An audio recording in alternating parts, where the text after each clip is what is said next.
What's going on, everyone? Joe here with Good Old Scratch Custom Apparel. Thank you so much for tuning into another video. Make sure you hit that like and subscribe button and leave your comments as always. They're helping me with these videos, which brings me to today's topic. I'm just going to be discussing or elaborating on something I talked about in the past, and that is starting your own apparel business. Pretty much doing what I've been doing down here in my basement, but scaling it however you'd like. I have had a lot of people since I've been showing the DTF setup, the Prestige R2 Pro and the Miro 13 Max for almost 9 months now. I've had a couple people just kind of balk at the cost of the machine. I'm here to just kind of clear things up because the people that I talk to that kind of, were taken back by the cost, we're just getting into the industry or just getting into the business of decorating apparel. Sometimes jumping right in isn't ideal for everybody. Now, my background is heat transfer vinyl, and my years and years of education with that, it really is the kind of training wheels into the decoration world, which is fantastic because you don't need that much experience. There isn't that much cost in the overhead. You just need a vinyl cutter, a heat press, and some vinyl. And then, of course, your blanks that you decorate with. So depending on what kind of vinyl cutter you go with, and even before Caesar, I didn't even know that 12-inch vinyl cutters existed until I got into the craft world. Shout out to all my craft moms out there.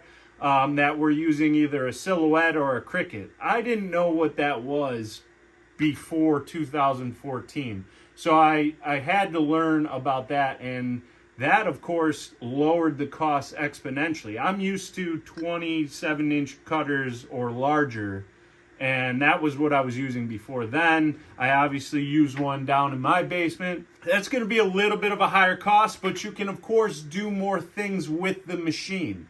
So you can cut larger widths of material. That's not only heat transfer vinyl, but decal vinyl as well. So if you're doing stickers and stuff like that and you want to do a larger graphic, you want to go with a larger machine. It's going to cost you more.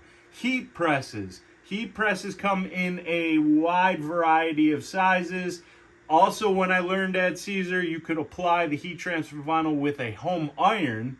Most people have a home iron at their house, so that was also a great way to start without having to invest a bunch of money into a heat press. Now, I always educated people, if you're in the apparel game, no matter what you're decorating with, a good heat press is very crucial. So you do want to spend some money on a good heat press. I stick with the 16 by 20 myself because you cover more space. So if you're decorating larger things, you don't need to press it multiple times. You can be consistent with the pressure, consistent with the heat. If you're just starting, maybe test it out with a home iron. And then, of course, since the home iron, they've come out with all sorts of basically glorified home irons. Like the Easy Press, or whatever the hell they call it. Yeah, heat press can cost a couple bucks, but it's worth it in the end. I've had this heat press, the 16 by 20 red press that they don't even make anymore. For a long time, I've pressed over thousands of garments on this thing. It is worth it to invest into that. Now, once you start getting into the next phase of your decoration, you can go a couple different ways, whether that's obviously the DTF setup, which this is what my channel is mainly focused around, so you guys know what you can do with that. But then also being in the heat transfer vinyl world, there's large format printers. So there's printers that also are vinyl cutters that you can print directly on various types of heat transfer vinyl. Decal vinyl, you can do banners, you can do wall graphics, you can do stickers, you can do car wraps, all sorts of stuff depending on the size. Now, even in that world, there was an exponential difference between a smaller print and cut machine to the larger printers. And depending on the types of inks that you were using, whether it was a solvent, eco solvent, latex, some of them were only printers. So you also had to have a cutter that went with it, ideally the same size as the cutter or the printer you're using. These things are all going to inevitably cost a lot more than where you're starting. So I'm also here to stress to a lot of people that cheaper isn't always the best, especially now that the DTF world has grown so much, and I'm still relatively new to it. I obviously have been promoting the Prestige R2 Pro, Miro 13 Max for the powder shaker. There's all sorts of different types of DTF printers out there. And even locally, just in my area where I live, I've just kind of been promoting business word of mouth. I don't even have a landing page. I don't have a website. I don't have anything official. So I've just been using social media and just letting people know that I can decorate stuff for them or I can offer them transfers. And I've had a few people reach out, but then they're telling me that they know so-and-so that's down the street from them. They have a DTF printer and they've been printing transfers. And I am more curious to know what kind of equipment they're using. Of course, this customer has no idea, so I have to do my sleuthing and figure out what they're using. And it comes to find out that there's all sorts of cool groups of people that kind of share their forms of decoration, printing, offerings, and stuff like that all over social media. And I tend to find a lot of people complaining about DTF because of the type of printer they're using. A lot of people I know, or I don't know them, but what I see locally that are printing transfers, they went with a unknown, no brand, off-brand DTF printer because of the price point. And that's very alluring. I know that times are tough, money can be tight, you want the best bang for your buck, but it doesn't always compute to longevity and quality, because a lot of what I see is kind of the same issue. It's the printer dying, the head breaking, the ink's clogging up, and then the problem at the end of the day is we want to have somebody to blame, right? It's never you. You did nothing wrong. It's the machine. And it could be. But you want to have somebody that you can call, a tech support, some support that you can have walk you through the issue, remedy it, give you something for free to make it feel like it's all worth it. I get it. And that's where I say that extra cost for this next part of your investment, for your business, is important. That's where I will justify the cost of the Prestige R2 Pro and the Miro 13 Max setup, of course. And then even back when I was using large format printers, some of them would run be close to like $30,000 for like a latex printer. But if you knew what you could do with it, you could definitely turn around and make your nut back. It's all about how you figure it out. But these are reputable companies. And that's what I'm also trying to stress to everyone out there. Don't always fall for the cheapest thing that you find on the internet with no branding on it, no name attached to it, doesn't have a warranty option, doesn't have a tech support, doesn't have like YouTube videos to walk you through things. This is very crucial about what you're getting into. Now, if you're spending a few bucks on inexpensive things to start your business, you just have to expect that there are going to be hiccups. There isn't going to be a smooth sailing all the time. But ultimately, you consider you'll make your money back pretty quick, and then the rest of it is casino money, right? Like you're doing well, you're already in the black, yes, and you're making your money back. Now, when you get into those bigger investments, I understand you're over your head. You know, the pressures of how do I push my business, how do I get it out there, and then sometimes that can back you into a corner and kind of make you give up, or you get buyer's remorse and stuff like that. So I really just want to stress in this video, because I know I made another video in the past of just how to start an apparel business, and that got people excited. And I've had people reach out, and I really do appreciate some feedback or questions about it, or hearing people's success stories. That's very important to me. This is where, I understand it's not for everybody. Like, getting into this industry sounds alluring, and it sounds like you're going to make money right away, but it's not. It's just like any business. It's how hard you want to hustle for your business. It's how good you want to be for your customers. You got to make these sacrifices.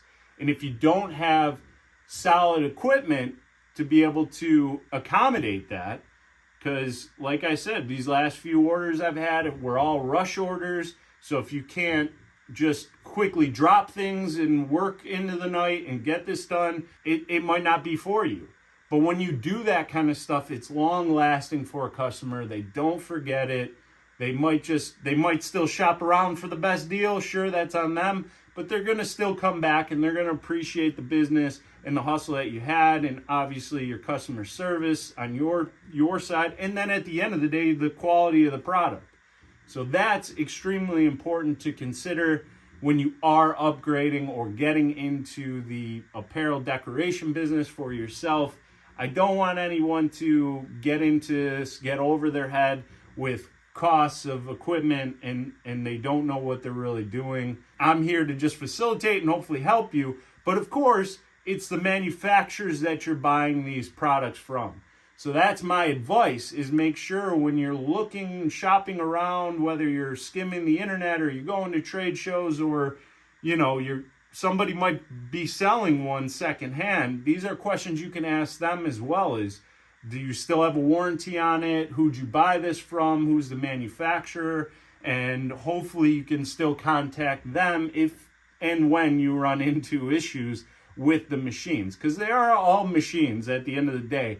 So if you're not diligent about taking care of them as well, and that was one big thing I remember even with heat transfer vinyl, a lot of people that I talked to all over the country, they'd run into these issues that seemed so foreign to me. I mean, even though that was my profession or that was the business and I knew the ins and outs of the material, I still would kind of be taken back or blown away by some of the problems and issues that these customers would run into. But then I would consider, hey, I'm in Michigan, there are things that are the outside elements that affect these materials. And when I'd go down to Florida, or if I'd go over to California, and I would understand like, oh, they're in high heat constantly. There might be higher humidity. And then a lot of these people don't have room or don't have a basement that is climate controlled, it's cooler, there's low humidity. A lot of the people are working out in a garage and they're storing stuff out there. So their material didn't really have a shelf life, because as soon as it gets into 70 degrees Fahrenheit, it starts activating slowly the adhesive on the back of the vinyl. So when you're in 110 degrees sometimes in California and you have it trapped in a garage for however long you have it, it's going to start doing its job. It's heat transfer vinyl. And if it wasn't just that, it was the decal vinyl, or it was running into issues with their machines. Their heads would dry up, their ink would get clogged, all sorts of stuff that I was like, I never really dealt with that personally. Even in our office, even in, just in our area, like these are very, very crucial, that if you are also taking that chance and that investment on yourself or for your business with these high-end products, you're going to want to make sure you're taking care of it. Make sure that you're following what is recommended by the manufacturer in terms of how you're storing it, your daily or regular maintenances, and then always kind of keep a secondary of some of the accessory parts, such as what I ran into with the Prestige R2 Pro. I mean, I ran it, large job, never had an issue, and then all of a sudden the belt snapped. It turned out that was kind of a common thing, to the point where they sell extra belts. Get yourself an extra belt. You might and probably will run into it. It's not that big of a deal. The belt doesn't cost that much. It's a little inconvenient, but was not the worst thing. And so this goes with any decoration avenue you want to go with your business. That's what I wanted to talk about. Cheap isn't always the best. If you're just getting started, cheap is fantastic. Get your feet wet, get the wheels spinning, get your creativity, learn the mistakes at a low cost. And then once you kind of have a grip at what you want to do, where you strive the best, then you can start growing it and elaborating a little bit more with better equipment. If you are looking for any upgrade for any of your equipment, if you want the Prestige R2 Pro and the Miro 13 Max, and you're ready to take that leap, or a heat press or vinyl cutter or anything regarding decoration, you can check out the link that's in the description below. Thank you guys so much for watching. If you have any questions, please leave them in the comments. I answer every question along the way. You guys take care of yourself and keep being a rock star. I've been thinking quite a lot about one thing in particular, like I need it super long.